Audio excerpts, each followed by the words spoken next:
Uma lenda nos ringues, Hélio ainda tinha um desafio pela frente: ter seus próprios filhos. Ele ficou tentando 12 anos a ter filho, não conseguia ter filho.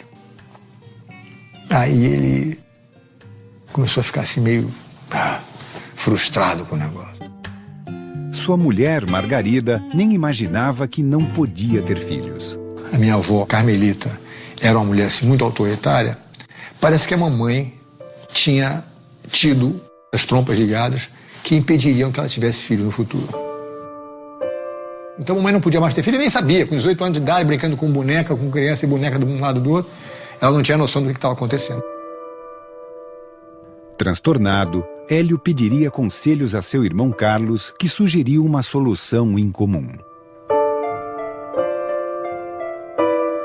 E a mamãe, apaixonada como ela sempre foi pelo papai, concordou com a ideia de que o papai tivesse filhos com outra pessoa. Entendeu? Não seriam filhos que vieram através delas, mas iam ser filhos dela.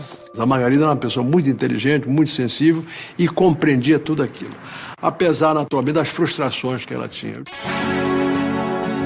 Em 1952, nascia finalmente o primeiro filho de Hélio, Rorion Grace.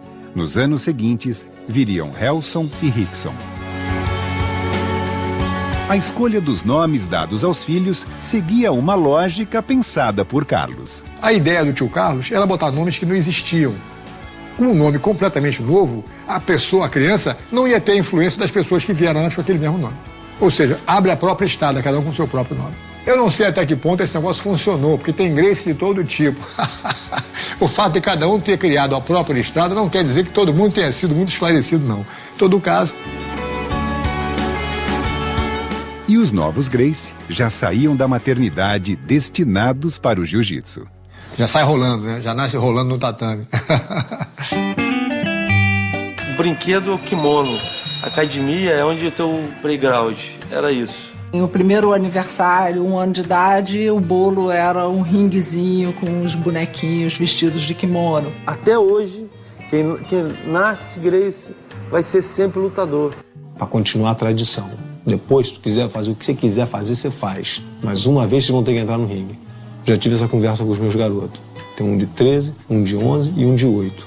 E a menina de 4 pergunta: e eu, pai? Você também.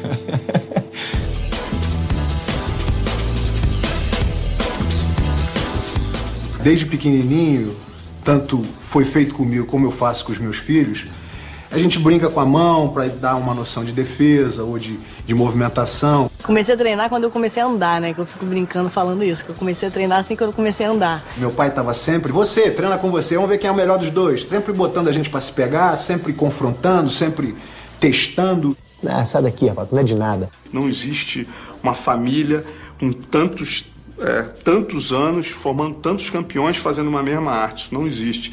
Então isso se deve a Hélio Grace.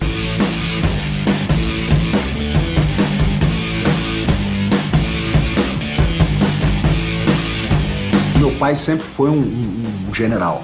E o general só é um bom general quando ele tem bons soldados.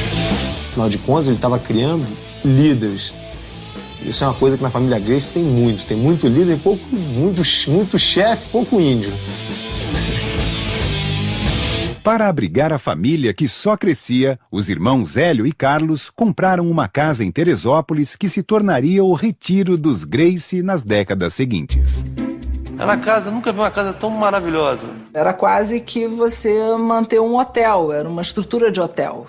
Os frigoríficos cheios, as dispensas sempre cheias, compra era um batalhão mesmo. As pessoas passavam de carro do lado de fora da casa, em Teresópolis, viam aqueles kimonos pendurados, tudo arrumadinho, certinho, parecia camisa de força. Depois você olhava no gramado central da casa, na lona que tinha no gramado, o pessoal treinando, parecia um asilo de louco, porque a pessoa, todo mundo, 35 crianças se embolando um com o outro. Eles formaram, de fato, uma tribo.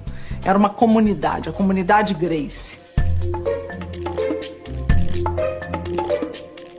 E para alimentar a tribo, Carlos criou uma dieta especial. O Carlos criou um regime alimentar espetacular. Se os brasileiros todos seguissem, nós éramos super-homens.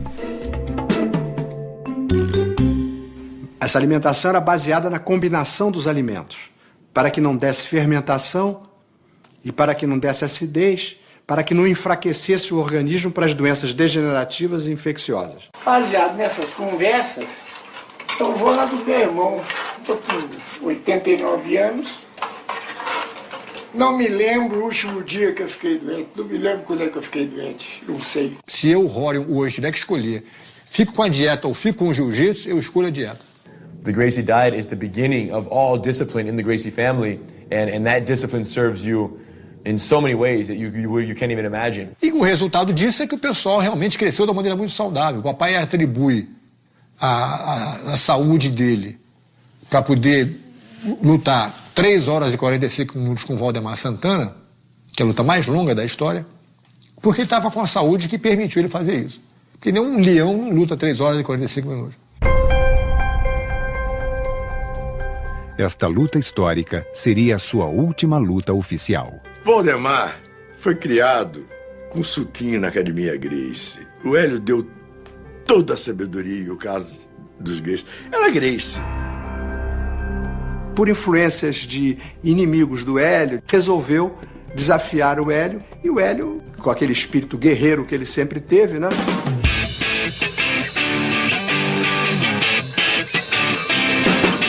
Em 24 de maio de 1955, Valdemar Santana lutou contra Hélio Gracie. No auge dos 25 anos dele, 90 quilos de músculo, treinado em luta, que nunca pegou num peso, um leopardo.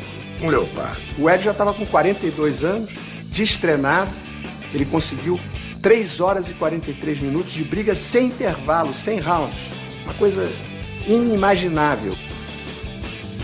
Ninguém entendeu como é que eu, naquelas condições, com aquela diferença, com aquele sujeito, lutei tanto tempo. Para ele, conta como uma vitória, porque ele lutou pela raça, pela honra. Não foi uma luta programada, não tinha dinheiro, foi um negócio assim de honra. E ele se sentiu satisfeito. Apesar da derrota de Hélio, no dia seguinte à luta, 125 novos alunos se inscreveram na Academia Gracie. Mais do que vencer, ele queria que o jiu-jitsu, a família, continuasse vencendo. Então estava muito acima só das vitórias dele. Tanto que depois que ele perde do Valdemar, ele fica numa boa e fala, Carson, agora vamos continuar, entendeu? E continuou preparando os filhos dele. Meses depois, Carson Gracie vencia Valdemar Santana, vingando a família.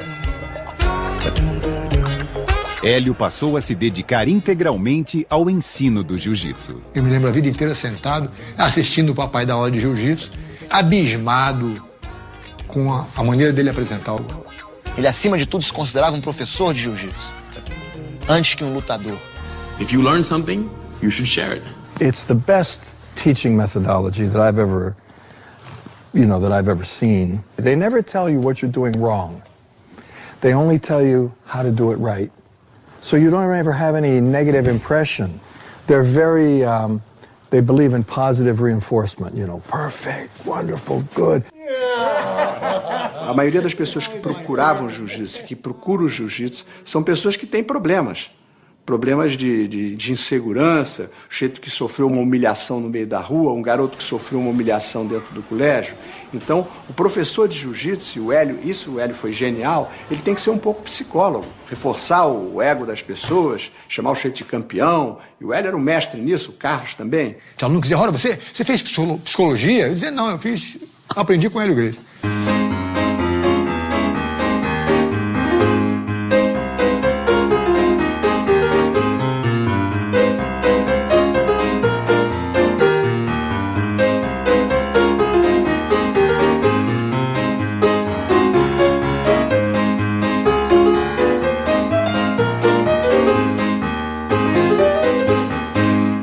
Merda para se sentir um homem. É frouxo para se ficar valente. Tem preço isso. Quero ver o cara ficar melhor do que eu. O método de ensino que o papai desenvolveu para poder atender o aluno é um troço que realmente é inigualável. É o que a gente faz até hoje aqui na academia com muito orgulho. A gente existe para preservar essa memória e esse tipo de ensinamento. Mas com 3 filhos, Hélio ainda sonhava com uma família grande. E eles viriam de um relacionamento com Vera, uma funcionária. Tá voltando da academia e ele me perguntou, meu filho, você gostaria de ter mais irmãos? Eu falei, claro, papai, gostaria de ter mais irmãos. Ele falou, quanto? Eu falei, se eu pudesse, eu queria ter mais 20 irmãos.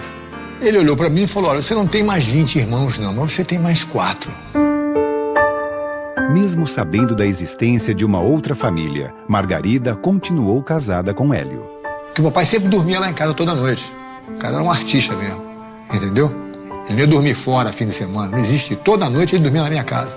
Eu, sendo um caçula de uma primeira geração, eu acompanhei várias vezes a minha mãe chorando pelos cantos. Mas o negócio não vai poder mudar, já existe a situação.